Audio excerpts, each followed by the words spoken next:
Peut-on réconcilier les mémoires entre la France et l'Algérie? C'est le grand angle de ce dimanche 17 octobre.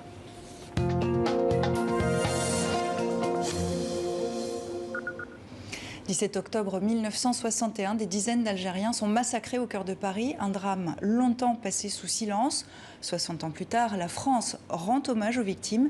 Mais cet anniversaire intervient alors que les relations entre Paris et Alger sont exécrables. Alors peut-on réconcilier les mémoires? C'est notre grand angle.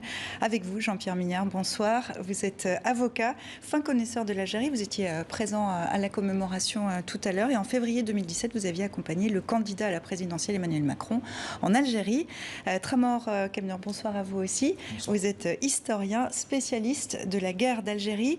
Emmanuel Macron, premier président français à commémorer en personne cette nuit dramatique. Cette commémoration fait partie des recommandations du rapport Stora. Est-ce que vous diriez que c'est un pas important dans ce travail mémoriel sur la guerre d'Algérie?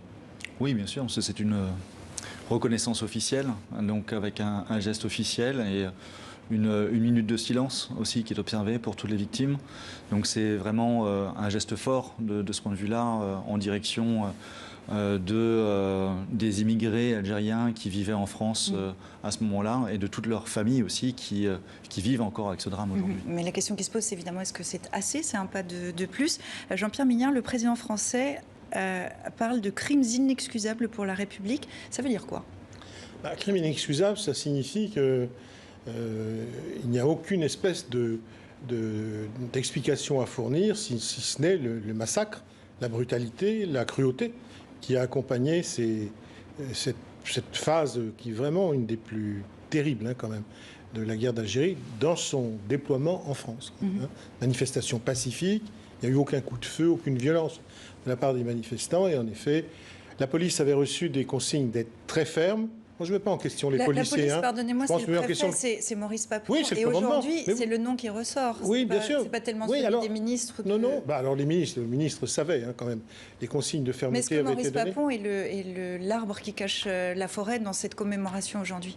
Écoutez, le préfet de police de Paris, c'est pas quand même n'importe qui. C'est quand même un personnage qui est le sous-ministre. Dans une ville aussi importante que celle-ci, il prend ses responsabilités. C'est un homme qu'on connaît bien d'ailleurs, puisque en tant que secrétaire général de préfecture de la Gironde, il avait quand même largement contribué à la déportation d'enfants juifs. Vous voyez, on avait déjà refoulé. On avait refoulé son passé sur la question notamment de la déportation des enfants juifs. Vous voyez, quand on refoule, le même devient ensuite préfet de police et on a des dizaines de morts. On va revenir sur cette nuit du 17 octobre 1961. Répression orchestrée donc par le préfet Maurice Papon. Les historiens s'accordent à minima sur plusieurs dizaines de morts pendant la nuit, tués par balle ou jetés dans la Seine. Alors que s'est-il passé? Pierre Desor, Clément Aline et Karine Henry ont refait le parcours de cette nuit tragique. Ce soir-là, ce 17 octobre 1961, ils sont parés des plus beaux atours. Costume, cravate pour les hommes, robe pour les femmes. C'est la consigne, être élégant et pacifique. Toute arme est proscrite.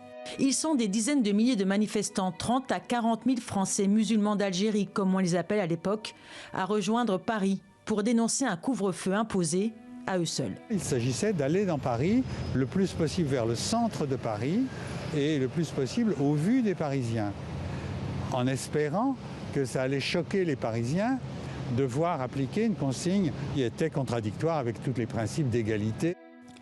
Atteindre le cœur de Paris et, si possible, celui des Parisiens.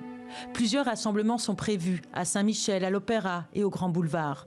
À peine sortis des bouches de métro, ils sont encerclés, matraqués. Les forces de l'ordre sont en nombre. Pour un coup reçu, vous en donnerez 10, a dit Maurice Papon, le préfet de police, quelques jours plus tôt.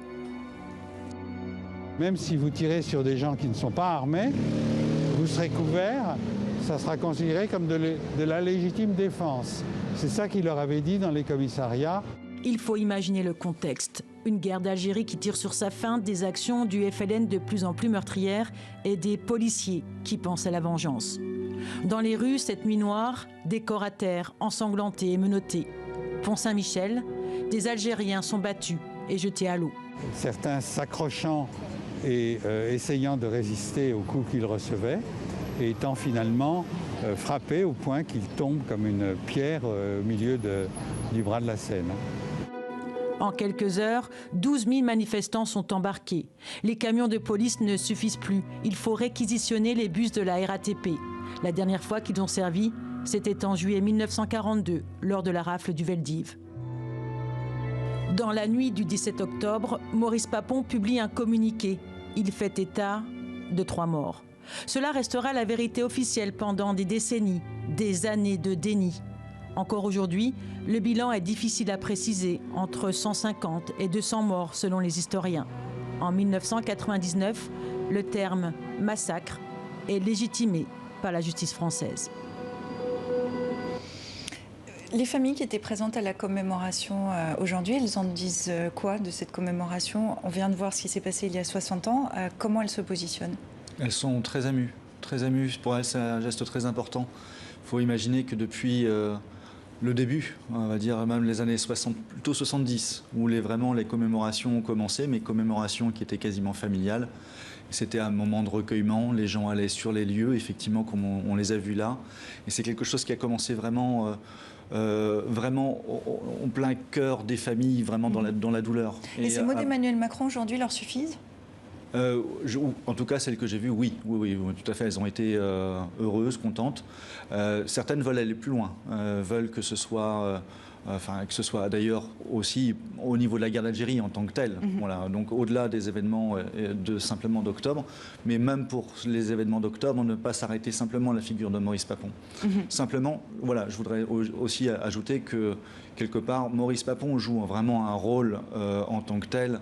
Il a une responsabilité aussi écrasante dans les événements. Alors cette commémoration intervient dans une période charnière pour les relations entre Alger et Paris. Elles sont exécrables. Comment vous l'expliquez? Ajoutons que la justice n'a jamais mis en cause une seule personne. Donc c'est vraiment l'État.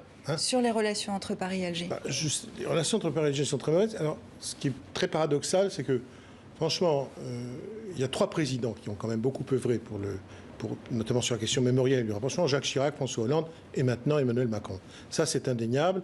Jacques Chirac avec le traité d'amitié, mais c'est une partie de sa majorité qui l'avait renversé.